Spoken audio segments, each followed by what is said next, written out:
Church, today I want to share with you a devotion around our prayer life. Genesis 26 verses 19 to 22.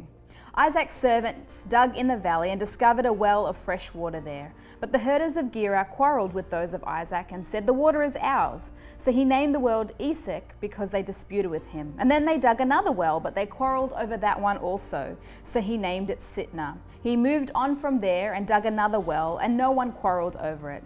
He named it Rehoboth, saying, "Now the Lord has given us room and we will flourish in the land." Isaac dug wells, and in our own spiritual life, we dig wells through our prayer and through our devotional life. We dig spiritual wells. I think there's a lesson for us to learn from Isaac. Isaac was the son of Abraham. Abraham, who accomplished a lot, was the father of faith.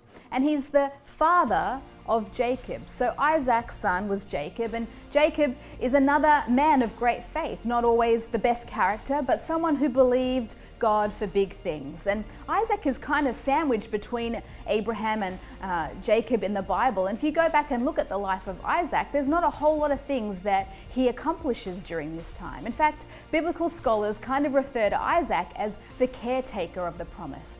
In other words, he didn't really achieve much himself. He just made sure that no one lost anything between the generations. And I think that's a sad thought, that we would just become caretakers of what God has given us. I think the challenge for us in our own prayer life is that not that we would just be caretakers of what God has given us, but that we would fight, that we would persevere for breakthrough in our prayer life. Isaac experienced opposition. In the same way, you and I, the challenge for us in our spiritual life is that we will experience opposition.